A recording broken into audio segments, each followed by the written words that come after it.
The following is a presentation of the Matt Talk Podcast Network.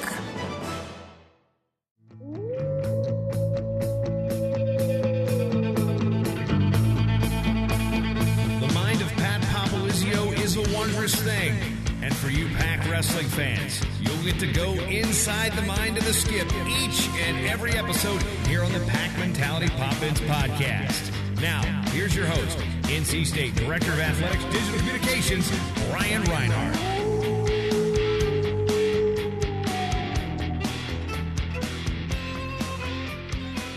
Welcome to a brand new episode of the Pack Mentality Pop-Ins podcast. I'm your host, Brian Reinhardt, and I was going to go on vacation, but Pat had me come in, and some great, exciting news. This is an exclusive, but we got a new transfer this week. I'm going to let him introduce himself. I'm Justin Oliver, transferring in from Central Michigan University. I was a 2016 All-American and three-time NCAA qualifier. And as he said, Justin just got here. Very quick turnaround here. Yes, you got your release from Central a little bit after the season. You waited a little bit, went through the process, took some trips. We're recording this on a Tuesday, but take us through how the last couple of days have gone for you and just to be here in Raleigh right now. So, effectively, I think it was Sunday night, I was talking to Coach Popolizio and kind of having him ask me about the recruiting process, where my thoughts were at, and I would kind of told him I was pretty sure I was going to end up at North Carolina State, and then I told him I'd let him know the following day. So the next morning he called me and asked me what I was doing, and I told him I was in the car driving to North Carolina. So what was Pat's excitement level when you told him you're not even committing, you're on your way here to Raleigh? He was pretty excited. I mean, obviously I'm trying to get out here and train as soon as I can so I can get ready to win this national title for North Carolina State next year. So he was. So you left Michigan. How long of a drive? It was a 12-hour drive, 13 with a stop at get some food and stuff. But I drove like probably 8 of the hours. My girlfriend over here drove like 4. So it was a little grueling, but, made it through. And we're taping this on a Tuesday, but you got here. What have you been up to since you've been on campus? I got here last night. I kind of hung out with some of the guys on the team last night. And then this morning we went out to Big Ed's to get some breakfast. Heard some good things about that place and had to check it out. Ate some really good breakfast, checked out downtown Raleigh. It's a little culture change from Mount Pleasant, surrounded by cornfields. And now, a couple hours, what are you doing after this podcast right away? I'm getting a workout in, actually. Already going to be in the mat room? Yes, sir. So, a little background. Justin Oliver, transfer from Central Michigan, a 3-time NCAA qualifier. And I thought, looking at the brackets, I thought it was impressive. You were ranked 9th or better all 3 of those NCAA tournaments. So, you've really had a lot of success up at Central. Yeah. My redshirt year, I was actually the 9th seed the first 2 years. And then this past year, I was the 6th seed. But, I was ranked as high as 3rd this year. Things just kind of didn't necessarily go according to plan. Towards the end of the season, I tweaked my knee a little bit and just kind of had to refigure some stuff out from there. It didn't quite end up where I wanted to. Losing to Bulu Allen in the round of 12, losing to Claude Zach in the first round, the kid that I beat earlier in the season. So, the NC State coaching staff seems to know how to peak at the right time, how to make their wrestlers wrestle their best when they need to at the NCAA tournament, as you guys obviously can tell by last year's finish at Nationals. So I feel like the combination of my abilities in wrestling and their abilities to kind of develop and help me grow as a wrestler, along with their ability to make me peak at the right time, is a recipe for a national title. And I was going to say, this isn't your first go-around with NC State. You were in high school back at Davison, Michigan. You graduated in 2014, I believe, excuse me. Yep. But you were recruited by NC State back coming out of high school. Yeah. So how much of just great situation is it that you were comfortable with Pat and the staff, and you knew a little bit about NC State, it's taken off a little bit, but now it's kind of come full circle for you? Yeah, no, it's definitely cool. I was telling them earlier, when I win a national title for NC State, it's going to make up for the fact that I didn't come here in the first place. So it's going to wipe that slate clean. But no, I came out on a visit here my senior year, and coming out of high school, everyone's a little more innocent and kind of afraid to move away from home. So I was a little more prone to staying at home to Central Michigan opposed to moving all the way out to North Carolina, 12 hours away from home. So I would have to say that's the only reason I didn't really come here the first time. You stayed up in Michigan, went to Central Michigan, redshirted your first year. Yeah. Your redshirt freshman year, All-American status. Talk about what kind of target did you have on your back after coming out so strong that redshirt freshman year? That year as a whole was kind of crazy because I wasn't even supposed to be the starter for the first, 3/4 of the season. I had lost in our wrestle-off. It wasn't really wrestle-off, but I lost in a tournament to Colin Heffernan in Ultimate Rideout, and then effectively was told I wasn't going to start the rest of the year. And then things just kind of started working my way towards getting a chance to get the wrestle-off, and I kind of took away the spot at the last second and ended up becoming an All-American. So going from that, where not many people knew who I was, to the next year, to people obviously studying film on me and knowing everything that I did was a little difficult for me to adjust to because I wasn't really used to it, having been the last year. Nobody knew who I was.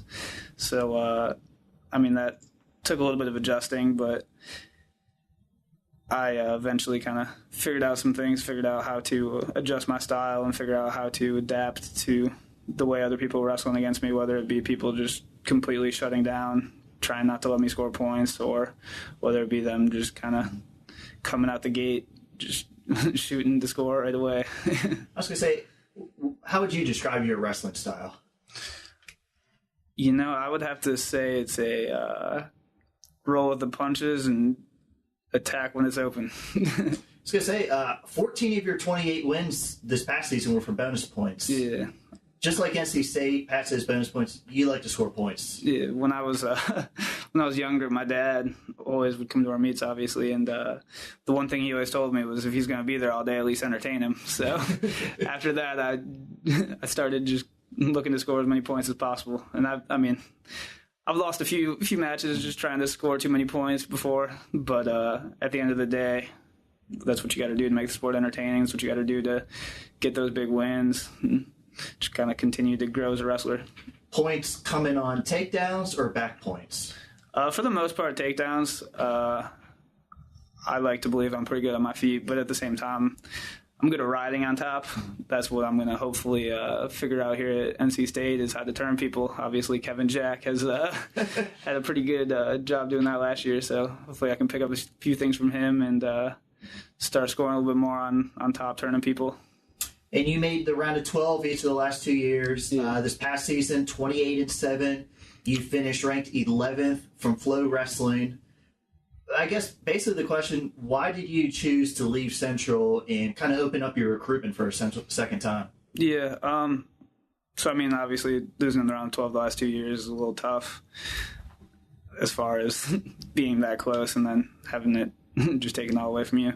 But having that happen, and then the first time around, nothing really changed within our training and our preparation for everything. It all just kind of stayed the same, as if something was just going to magically click and make us do better at the NCAA tournament. And going through that process again this year and having the same exact training cycle and the same stuff happen at the end of the year, along with just being told our coach was going to bring partners in for me to work out with, and then just kind of never having that come through, I kind of realized that something needed to change, and it wasn't going to happen with the partners, and it wasn't going to happen with the practice regimen changing. So I decided to change sceneries a little bit and get out of my comfort zone. That's what I was going to say. You didn't commit. You just jumped in the car and came to Raleigh. What made NC State the fit for you?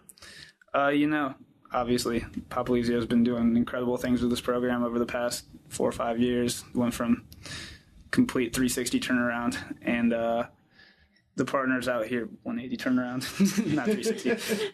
The partners out here are incredible, especially around my weight class. You've got Hayden Hidley at 57, he was a national finalist. You got Kevin Jack at 41. You got the coaching staff that are around my weight. You got just incredible things. And there was a comment on Flo's Facebook post about me coming here. It said, if anyone's 6 foot or above, they should go to NC State. So obviously they're pretty good at developing those longer kids. Do you fit tall, skinny NC State wrestler. I'm going to have to assume so, yeah. Yeah, you said a lot of training partners here with our RTC. You have Kevin Jack, 3-time All-American, just graduated. Hayden, national finalist. How excited are you that this is the talent that you're going to be in the practice room? I'm super, super excited to just get in there and start working out with them. Over the past 4 years, well, I guess 3 years, 2 years-ish, I haven't really had the greatest workout partners as far as like production goes on the national level. I haven't really been able to work out with any All-Americans, any NCAA finalists for that matter, in our workout room. So I'm excited to get in that room, get beat up a little bit, and figure some things out. So I know Pat recruited you at a high school, and I know you were very focused on your career up there. Did you pay attention to what NC State was doing, or was it in the back of your head at all during the last couple seasons? Yeah, I obviously would see the success that NC State was having and see that they were moving in the right direction. And at points, it made me a little envious, a little jealous, a little upset that I didn't come here in the first place. But at the same time, I just kind of had to try to do my best with what I was given and just kind of try to make the most out of the situation I was in. But it was definitely something that I had noticed and knew in the back of my head. I had always, every tournament I would see Mike Mock at, I would talk to him because he was up here on my recruiting trip. So actually. You're telling me Mock actually talked to you? Mock talks to everybody. Yeah, that's what I've heard. How different, I know you've only been in Raleigh for a little time, but you visited here. How much different is it going to be for you to live in Raleigh for this next year? It's going to be a complete difference all around. It's going to be a complete culture change. Mount Pleasant's just fields and farms all around to everywhere. It's within like an hour, it's just farms and fields. You have to drive like 2 hours to get to a city even, really. So just being here today, just like driving to get breakfast, we pulled up to the city, didn't really expect it to be in the city, and then it took us like 25 minutes to find a parking spot because we're used to Mount Pleasant, just like parking spots everywhere because nobody's there. So are you going to become more of a beach or a mountain person? I'm going to have to say I'm going to be in the middle, be a little bit of both. I don't really tan, as you can imagine, so my skin's going to turn a little red. I'm going to need to stock up on some sunscreen while I'm out here. You didn't wrestle against any NC State guys last year, I don't think so. You have a little bit of a history in some past tournaments. Yeah. What did you think about the NC State style competing against them? Ironically, I wrestled one of the kids that was the complete opposite of everybody probably recruited. He was a shorter, stockier kind of guy. But they wrestled hard. They keep a high pace for 7 minutes, and they definitely don't give anything up easy. So I was going to say, Pat loves to get in the cardio. How's your cardio level? What do you like to do cardio-wise? I like to believe I'm in pretty good shape as far as wrestling matches go. I try to push the pace as much as I can in matches, score as many points as possible. But as far as conditioning goes, I believe in just wrestling hard. There's nothing else that's going to get you into wrestling shape like wrestling will do. But outside of wrestling, I would do we had a versa climber up in Central Michigan. Versa climber workouts are like the worst thing in the world. They make you want to just fall off the machine, just lay down for the rest of the day. What about family, friends? They going to be able to? This is a bit of a far away. How's that going to be for everybody to adjust to that? It's funny actually. My mom is already trying to talk my sister and her husband into finding jobs out here near Raleigh. So. I mean, they're excited about it. My family's really supportive of my wrestling career. They would basically drive out to any meet that I had at Central Michigan, and I'm sure they're going to do the same here. They love wrestling. But as far as my friends go, my best friend at Central was actually transferring to Arizona State, so that's going to be it's going to be a little different. But at the same time, we're going to be able to stay close. And then I have my girlfriend here. She's stuck at Central Michigan for another year and a half, so she's going to be back there a little bit jealous of me. I was going to say, you talked about that transfer. Was there any talk, package duo? Were you guys kind of on your own? Initially we didn't really ever think about a package duo, but there was colleges calling us, basically telling us that they're going to give us a package deal if we both want to go there. So that was kind of funny to hear. Was it a little easier going through the process with somebody else? Yeah, it was definitely easier just because we were both going through the same thing. We both kind of knew that it wasn't just like us trying to figure everything out on our own. We could kind of talk to each other and figure out what our thoughts were on the colleges we were looking at and kind of compare notes, I guess. And education-wise, where do you stand at Central? What were you studying? What do you have to do to finish up? I'm getting my degree in organizational administration at Central. I have to take 3 online classes in the summer here, so I'll have my degree in August. But I was originally majoring in marketing and had to pivot a little bit so I could finish my degree and be eligible as far as the degree progress goes for that. But moving forward here, I'm getting a graduate certificate in, I think it's statistical analytics. So I'm excited to get into that. It has a sort of relationship with marketing as far as just analyzing data and kind of figuring out who fits into what target market and kind of little stuff like that. You're here in Raleigh now. You're going to train for a little while. I assume you got to drive the 12 hours back. What do you have to do between going back there and then coming back here, kind of the loose ends that you need to tie up? For the most part, it's really just kind of packing my stuff up, getting everything together. I mean, obviously, got to say goodbye to my family a little bit because I'm not going to see them for a little while. But honestly, it's really just packing my stuff up and getting back out here and getting ready to go. When do you see yourself being in Raleigh full-time? Honestly, probably start in the beginning of next week. And during the summer, what are you working on in the mat room? I'm going to try to work on everything, really. But for the most part, obviously, with Kevin Jack here on top, I'm going to try to work on my top game a little bit. And then... Will Kevin Jack let you get on top of him? He doesn't let many guys get on top. I guess we're going to find out pretty soon here. But, yeah, no, just kind of work on my top game and try to watch film over the past years and just kind of see with the coaching staff what they feel like I need to work on, what I feel like I need to work on, and just kind of try to analyze that and figure out a good strategy for me to be the best I can be next year. Do you have a place to live yet? Technically, no. I'm living out at Machiavelli's, so okay. We're figuring it out currently, actually, as far as where I'm going to be living full-time this next year, so I'm effectively homeless currently, but not homeless. What about off the mat? I know being a student athlete takes so much of your time, but what do you enjoy away when you need to turn off wrestling?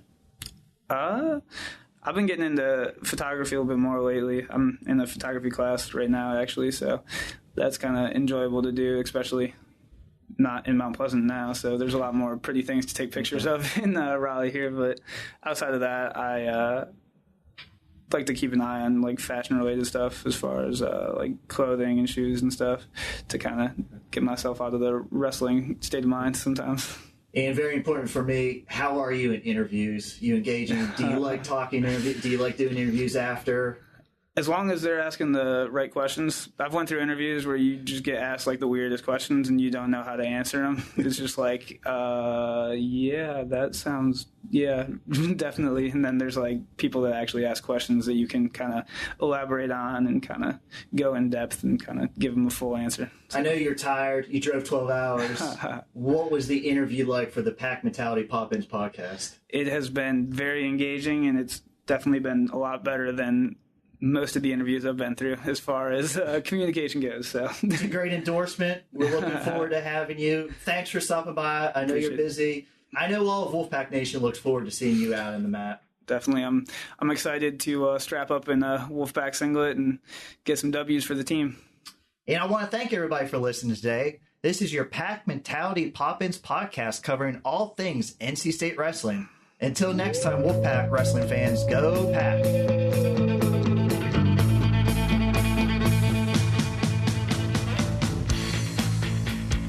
Mentality Pop-Ins podcast is produced by the Mat Talk Podcast Network. For more wrestling podcasts, go to mattalkonline.com.